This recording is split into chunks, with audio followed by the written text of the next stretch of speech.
सबसे ज़्यादा लोग बेवकूफ़ बनते हैं ग्रेनाइट लेने में और लगवाने में। आज की वीडियो देख लो, आपको पता चल जाएगा कि ग्रेनाइट लेने से पहले क्या क्या चेक करना है कि आपको अच्छा क्वालिटी का ग्रेनाइट मिले, आर्टिफिशियल ग्रेनाइट नहीं मिले। दूसरा, जब उसको आपको लगवाना है उसमें मोल्डिंग करवानी पड़ती है, तो रेट क्या है, कौन कौन सी मोल्डिंग होती है वो पता होगा तो कॉन्ट्रैक्टर आपको बेवकूफ़ नहीं बना पाएगा। दूसरा, जब ग्रेनाइट को चिपकाया जाता है तो अगर सही तरीके से नहीं चिपकाओगे, थोड़े टाइम बाद खिड़कियों का भी निकल जाएगा, आपके किचन का भी निकल जाएगा, तो काफ़ी दिक्कत आती है। ये वीडियो देख लो, ग्रेनाइट के बारे में सब चीज़ें आपको पता चल जाएंगी। ये है नेचुरल है या नकली है। तो आर्टिफिशियल ग्रेनाइट भी बनता है, तो उसको भी पहचाना है, क्योंकि जब आर्टिफिशियल ग्रेनाइट देखते हो आप काफ़ी अच्छा दिखता है। जब मैं फर्स्ट टाइम किचन के लिए ग्रेनाइट लेने गया था तो आर्टिफिशियल ग्रेनाइट इतनी अच्छी लुक देता है कि बाकी उसके सामने सब फीका दिखता है। और ले लिया, और उसके बाद हुआ क्या, उसमें क्रैक्स आना स्टार्ट हो गए, उसमें स्क्रैचेस दिखने लग पड़े, उसकी जो शाइनेस है वो विद इन 2 ईयर ऐसा हो गया कि उसे चेंज करना पड़ा। तो आपको जब भी ग्रेनाइट लेना है, सबसे पहली चीज़ क्या चेक करनी है, उसकी थिकनेस देख लेनी है कि उसकी थिकनेस जो है वो 15 mm से ज़्यादा ही हो। मतलब 15 mm से कम का जो थिकनेस का ग्रेनाइट होता है उसमें चांसेस हो जाते हैं कि अगर कोई हैवी मटेरियल गिरे तो उसमें क्रैक आ जाएंगे। तो फर्स्ट चीज़ आपको देखनी है उसकी थिकनेस। दूसरी चीज़ आपको उसको देखना है कलर। जो नेचुरल कलर के ग्रेनाइट होंगे तो मोस्टली आपको दिखेंगे रेडिश में दिखते हैं, थोड़ा ब्लैकिश में दिखते हैं, और इतनी ज़्यादा शाइन उनमें नहीं होती। शाइन होती है, थोड़ी बहुत शाइन होती है। तो आपको क्या करना है, उसको चेक करना है कि आप जो ग्रेनाइट लेने जा रहे हो वो नेचुरल है कि नहीं। उसके लिए आपको जो ग्रेनाइट रहता है उसका सैंपल ले लो, और जैसा उसका सामने का फेस दिखता है आपको, वैसे ही उसके बैक साइड का फेस भी आपको दिखना चाहिए। कभी कभार क्या होता है, उसके ग्रेनाइट के पीछे डस्ट लगी होती है, तो आपको क्या करना है, उस डस्ट को साफ करना है और उस पर थोड़ा सा पानी फेंकना है। जब आप पानी फेंकोगे तो उसका जो फ्रंट का कलर है वही अगर बैक में कलर आपको दिखता है तो उससे थोड़ा बहुत आइडिया लग जाता है कि वो क्या है, असली मतलब ग्रेनाइट है। इतना ज़्यादा उसमें कलर नहीं किया है। कि बाकी तो ऐसे पॉलिश किया जाता है, और ग्रेनाइट पे पॉलिश किया वो अच्छी बात है, लेकिन जब जो पॉलिश किया जाता है वो अच्छी क्वालिटी का पॉलिश कुछ ही कंपनीज करती हैं, कुछ ही वेंडर्स करते हैं। और उसको अगर आपको चेक करना हो कि अच्छी क्वालिटी का पॉलिश उस पर किया है कि नहीं किया है, तो उसके लिए क्या करना है, एक कपड़ा लेना, केरोसिन उस पर थोड़ा डालना, और जो पॉलिश वाली साइड होती है उस पर उसको रब करना। जब आप उस पर रब करोगे, अगर आपके कपड़े को, जो कपड़ा यूज़ कर रहे हो, उसमें कलर लग जाता है काफ़ी ज़्यादा, तो वो ग्रेनाइट आपको नहीं लेना चाहिए। वैसे तो पॉलिश वाला लेना ही नहीं चाहिए। दूसरी चीज़ आपको क्या करनी है, स्क्रैच टेस्ट कर लो। उसके स्क्रैच, आपको की पकड़ी चाबी है या कुछ नाइफ है या कुछ भी शार्प टूल है, उसको उस ग्रेनाइट पे थोड़ा रब करो। अगर रब करने पे उसमें ज़्यादा अगर खड्डे पड़ रहे हैं, मतलब स्क्रैच आ रहा है, तो वो ग्रेनाइट अच्छी क्वालिटी का ग्रेनाइट नहीं हो सकता। थोड़ा बहुत स्क्रैच आता है अगर आप रग करोगे उस पर, अगर ज़्यादा स्क्रैचेस आते हैं तो वो एक अच्छी क्वालिटी का ग्रेनाइट नहीं है। फिर आपको क्या करना है, सिंपल टेस्ट करना है। नींबू होता है, जो सिट्रिक एसिड जो भी रहता है, सिट्रिक फ्रूट, तो उसको आपको क्या करना है, उस पर फेंकना है। उसके 2-3 ड्रॉप्स आप नींबू के उस ग्रेनाइट पे फेंको। अगर वो ग्रेनाइट उसको सोक कर लेता है, ठीक है, अगर सोक कर लिया तो वो पोरस है, उसमें अगर फ्यूचर में आप किचन में या कहीं यूज़ करोगे, कुछ भी गिरेगा वो चूस लेगा, और वहाँ पे क्या हो जाएगा, दाग धब्बे पड़ जाएंगे, वो ख़राब होने लग पड़ता है। तो ऐसा आपको कभी नहीं लेना है। इसी में क्या होता है, जो आर्टिफिशियल बनाए गए होते हैं उनमें भी एक लेयर चढ़ा दी जाती है कि जिससे क्या होता है, वो पोरस नहीं रहते, अंदर नींबू वगैरह वो करेगा नहीं। लेकिन वो देखने से आपको पता चल जाएगा, जो पीछे की लेयर उसकी होती है और ऊपर की लेयर में एक बिल्कुल 0.1 mm की वो दिखेगी आपको कि आर्टिफिशियल लेयर चढ़ाई है। तो उससे भी आइडिया लग जाता है कि ये खराब है। और जब भी ग्रेनाइट लेने जाओ, विजिबिलिटी टेस्ट जरूर करो। विजिबिलिटी टेस्ट क्या करना है, आपको पहले आपको देखना है कि प्रॉपर से उसको देखना है, क्योंकि इन्होंने ग्रेनाइट रखा होता है मतलब थोड़े डार्क शेड में, तो उससे क्या होता है, आपको क्रैक्स दिखते नहीं है। बाकी जो भी आप एक उठाने जाओगे, पहले उसमें पूरा अच्छे से चेक कर लो कि कहीं क्रैक तो नहीं है। छोटे छोटे क्रैक्स को इन्होंने फिल कर दिया होता है और उस पर पॉलिश लगा दी होता है। तो आपको क्या करना है, उस साइड पे देखना है कहीं बड़ा क्रैक्स तो नहीं है। क्रैक्स होंगे तो थोड़े टाइम बाद क्या होगा, जब आप घर पे लाओगे उसको लगवाओगे, तो वो क्रैक्स दिखने लग पड़ेगा और टूट जाएगा। तो वो वेंडर वो बोलेगा कि आपने घर लिया था, क्योंकि उसकी रिस्पॉन्सिबिलिटी आपको देने तक की है। जब आपके घर पे पहुंच गया तो वो क्रैक्स वो बोलेगा ये बाद में आया। तो ये दिक्कत रहती है, पहले ही वो क्रैक्स वगैरह देख लेना है ये चीज़ कि कहीं उस क्रैक को फिल तो नहीं किया उन्होंने। बात कर रहा हूँ मोल्डिंग के बारे में कि कितने टाइप की मोल्डिंग होती है, कौन से टाइप की आपको अपने किचन काउंटर पे करवानी है, डोर पे करवानी है, उनके प्राइस क्या है इस समय 2023 में। फिर जो पॉलिश करवाते हैं हम मार्बल पे, कितने टाइप के पॉलिश होते हैं, क्या प्राइस चल रहा है। पहले मैं बताता हूँ मोल्डिंग के बारे में। देखो सिंपल देसी लैंग्वेज में बताऊंगा, जो लेबर वर्कर लैंग्वेज यूज़ करते हैं उनको नहीं पता है, जो टेक्निकल वर्ड अलग रहते हैं और देसी भाषा में थोड़ा अलग रहता है मोल्डिंग का। तो देसी भाषा में बताता हूँ। सबसे पहले मोस्टली जो सबसे ईजी रहती है वो है पाटा मोल्डिंग, सी मोल्डिंग भी जिसे बोला जाता है। सी मोल्डिंग या पाटा मोल्डिंग जो होगी, जैसे आप सामने देख रहे हो ये एक किचन काउंटर है, इस पे पाटा मोल्डिंग की गई है, लेकिन डबल पाटा मोल्डिंग। मतलब इसमें क्या किया गया, 20 mm का हमारा ग्रेनाइट आ रहा है, ठीक है, तो उसको डबल किया गया, नीचे पट्टी लगाई जाती है एक, तो इसको 40 mm का कर दिया जाता है, अप्रोक्स 38 से 40 mm का ये हो जाता है।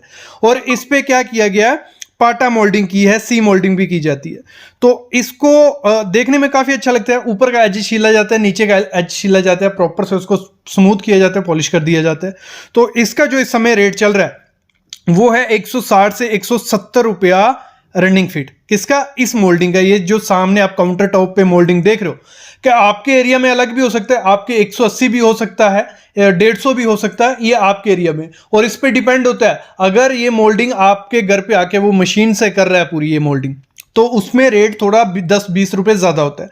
और जब ये फैक्ट्री से या मशीन पे जहां से ग्रेनाइट लेते हो वहां पे मोल्डिंग की होगी, वहां 10-20 रुपए कम रेट होगा, ये ध्यान रखना। ये होगी सी पाटा मोल्डिंग। अगर आपको सी पाटा मोल्डिंग करवानी है तो ये सामने रही, इस तरीके से करवा सकते हो। फिर रहती है हमारी half round moulding. Half round moulding क्या हो गई, जैसे छोटी पिक्स आप देख रहे हो, हाफ राउंड मोल्डिंग हो गई सिंपल सा, मतलब एक ग्रेनाइट है 20 mm का, उसको ऊपर का जो हिस्सा होगा उसको हाफ में मोल्डिंग किया हुआ है, सिर्फ वो हाफ पार्ट उसका मोल्डिंग किया। तो अगर हाफ पार्ट मोल्डिंग कर रहे हैं तो उसको हम हाफ राउंड मोल्डिंग बोलते हैं। और सिंगल ग्रेनाइट का जो 20 mm का उसका अलग रहेगा। अगर ग्रेनाइट डबल कर देते हो आप काउंटर टॉप पे, जहां आपने दरवाजे के डोर जैम्स जो रहते हैं, तो उसमें रेट डबल हो जाता है। अगर जैसे सिंगल ग्रेनाइट है, इसकी हाफ राउंड मोल्डिंग कर रहे हैं, तो जो रेट है इस समय वो 60 से 70 रुपए मोल्डिंग का लेते हैं पॉलिश के साथ। लेकिन अगर ये डबल ग्रेनाइट हो जाता है तो ये डबल रेट हो जाएगा, मतलब 140 तक रुपया ये आपसे ले लेंगे। फिर जो फुल राउंड मोल्डिंग रहती है, जो ये सामने काउंटर आप देख रहे हो, ये फुल राउंड मोल्डिंग किया जा रहा है। फुल राउंड मोल्डिंग नाम से ही समझ आ रहा है कि पूरी मोल्डिंग की जाएगी, मतलब पूरी मोल्डिंग की जा रही है। और इसमें ये 40 mm का पट्टा पूरा, नीचे एक पट्टी चिपकाई है ग्रेनाइट पे, 40 mm का पट्टा पूरा बना हुआ है। और इसका जो रेट चल रहा है वो 170 से 180 रुपए ले लेते हैं, जो का किसका, जो हाफ, जो फुल राउंड मोल्डिंग रहती है, ये हो गई फुल मोल्ड राउंडिंग। फिर रहती है जो कन्नी रहती है, मतलब हाफ कट राउंड रहता है, मतलब ऊपर से हाफ कट किया होगा और एक डिजाइन सा डाला होगा, एक कट मारा होगा पूरा, उसको कन्नी कट मोल्डिंग भी बोला जाता है, हाफ कट मोल्डिंग भी बोला जाता है। तो ये जो रेट है इसका रेट भी 160 से 170 रुपए अगर डबल का रेट। देखो जो पट्टा डबल किया जाएगा उसका रेट डबल हो जाएगा, बाकी हाफ रेट लिया जाता है। मतलब जैसे इसका मैंने रेट आपको बोला 160 से 170, तो अगर वो होगा तो 70 से 80 रुपए आपसे लिया जाएगा। तो इस हिसाब से होता है। फिर इसमें ही डबल कट होती है राउंड मोल्डिंग, जिसमें क्या किया जाता है, ऊपर से राउंड किया जाता है और 2 कट मारे जाते हैं। ऐसे 3 कट वाला भी होता है। तो इस तरीके से होता है। मोस्टली जो लोग यूज करते हैं वो है पाटा मोल्डिंग, सी मोल्डिंग जो पहले मैंने बताऊं, फिर फुल राउंड मोल्डिंग की जाती है और हाफ राउंड मोल्डिंग। ये 3 मोल्डिंग जो मतलब जनरली लोग यूज करते हैं। तो इनके रेट जो इस समय चल रहे हैं 170 से 180 रुपए देना, उससे ज्यादा आपको देने की जरूरत नहीं है। इससे कम दे सकते हो, उससे ज्यादा कोई जरूरत नहीं है, क्योंकि इतना ही। इसमें देखो उनके डिपेंड होता है ब्लेड और जो पॉलिशिंग मटेरियल यूज कर रहे हैं उस पे होता है। कई और तो वो पुराना ही यूज कर देते हैं। तो आपको ध्यान रखना पड़ेगा कि प्रॉपर से फिनिशिंग मिल रही है कि नहीं, ये चीज भी आपको चेक कर लेनी है। ये हो गया मोल्डिंग का, थोड़ा बहुत आइडिया आपको लग गया होगा। अभी बात आती है पॉलिश। जब हम पॉलिश करवाते हैं हमारे मार्बल पे, पुराना मार्बल है, नया मार्बल है, जिस भी मार्बल पे आप पॉलिश करवाने जाओगे तो उसमें 4 किस्म के मोस्टली यूज किए थे, ऐसे काफी किस्म के आपको बोलेंगे पॉलिश।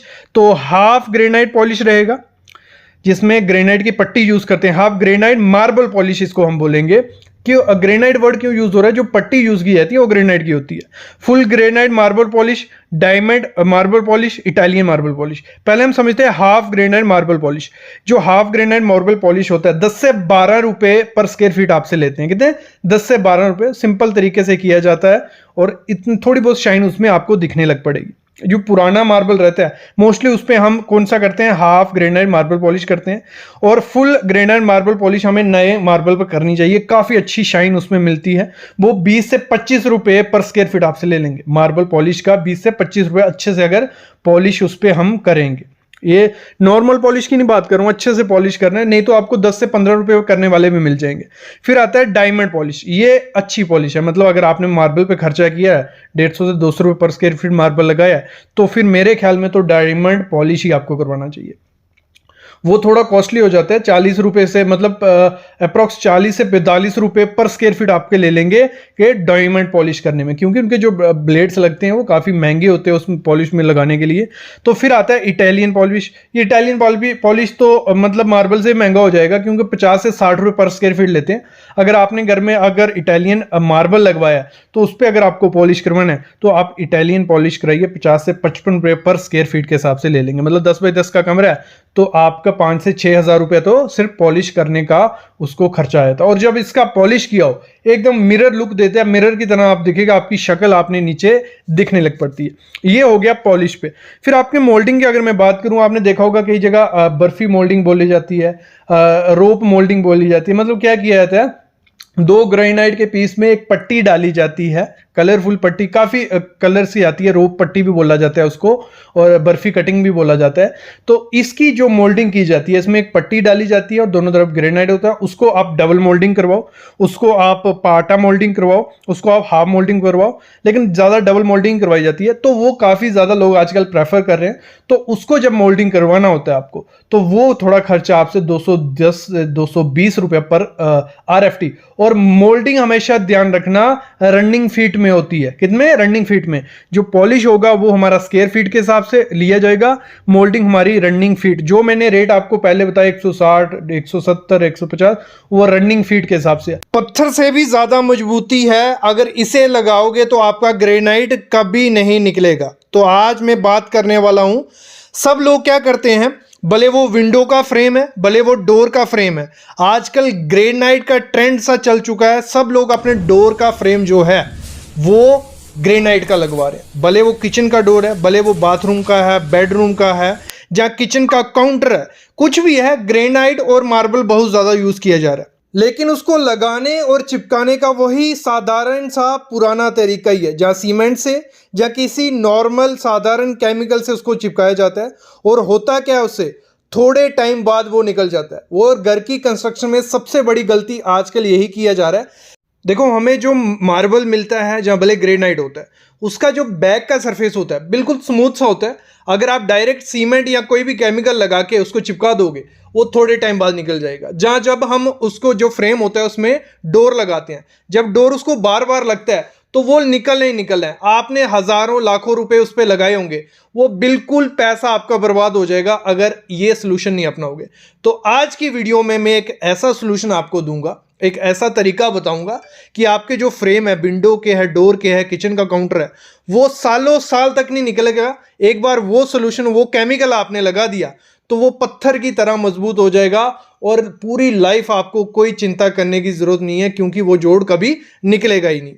देखो, ऐसे मार्केट में काफ़ी ज़्यादा केमिकल है अलग अलग नाम के, जो ग्रेनाइट पे चिपकाए जाते हैं और थोड़े टाइम बाद निकल जाते हैं। अगर कोई मेरे से एज ए सिविल इंजीनियर पूछे कि कोई भरोसेमंद नाम अगर कोई केमिकल है जो हम विंडो के फ्रेम पे या डोर के फ्रेम पे लगाएं तो वो कभी नहीं निकले, तो मैं नाम लूंगा एरलडाइट स्टैंडर्ड का। जैसे आप सामने ये केमिकल देख रहे हो, ये एरलडाइट स्टैंडर्ड है। ये जो केमिकल है एरलडाइट स्टैंडर्ड, ये सिर्फ ये नहीं है कि आप ग्रेनाइट या मार्बल पे ही लगा सकते हो, अलग अलग सतह पे लगा सकते हो।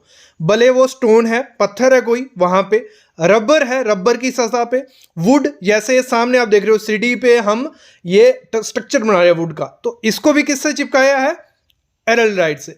फिर जो मेटल का, स्टील का है, जैसे ये पूरा फ्रेम बन रहा है, सीढ़ी बन रही है स्टील की, तो इसमें जो जोड़ दिया जा रहा है एल्डेहाइड का दिया जा रहा है। सेरेमिक का है, ग्लास है, हर जगह इस प्रोडक्ट को यूज कर सकते हो। हमने देख रहे हो ये पैकेजिंग आती है, जो दो पैकेजिंग होती है इसमें, एक में हार्डनर होता है, दूसरा रेजिन होता है।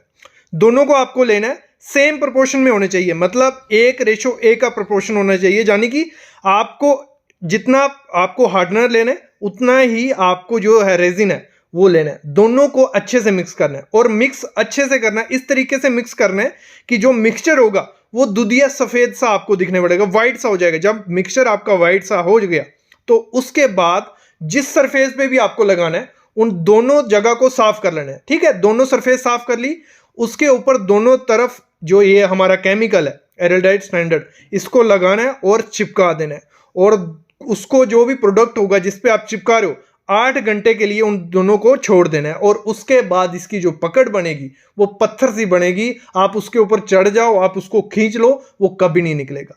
और कम से कम 8 घंटे इसको सूखने को छोड़ देना। जब आपने सूखने को छोड़ दिया तो पीछे ऐसा टेक्सचर बन जाएगा, एक बॉन्ड सी मिलती है, और इस डोर के फ्रेम को फिर आप केमिकल से, जो भी एडिसिव आता है या सीमेंट से आप चिपकाओगे, तो ये जो आपका डोर का फ्रेम है, विंडो का फ्रेम है, काउंटर है, या कोई भी प्रोडक्ट है, वो आसानी से नहीं निकलेगा। एक पत्थर सा जोड़ दोनों में बन जाएगा और लाइफ तक वो आपको साथ देगा। और वैसे ही अगर जैसे हम फ्रेम लगाते हैं विंडो के या डोर के, तो ग्रेनाइट या मार्बल किसी का भी लगा रहे हो, देखो उसको क्या करना है, सेम प्रोपोर्शन लेना है, 1:1 का, मतलब जितनी क्वांटिटी में दोनों को लेना है, मिक्स करना है, व्हाइट होने देना है, और उसके बाद उसको आपको ग्रेनाइट पे या मार्बल पे लगा देना है। लगा दिया, अच्छे से लगा देना है। फिर आपको क्या लेना है, रेत होती है, रेती होती है रेत, 2 से 3 mm का दाना होना चाहिए, दानेदार रेत होनी चाहिए, वो आपको इसके ऊपर बिखेर देनी है। जैसे आप इसके ऊपर बिखेर दोगे तो 8 घंटे के लिए उसको आपको सूखने के लिए छोड़ देना है। जब आपने सूखने के लिए छोड़ दिया तो एक पीछे टेक्सचर बन जाएगा, वो जो रफनेस होगी वही आपके जो डोर के फ्रेम है, विंडो के फ्रेम है, कभी उनको निकलने नहीं देगी।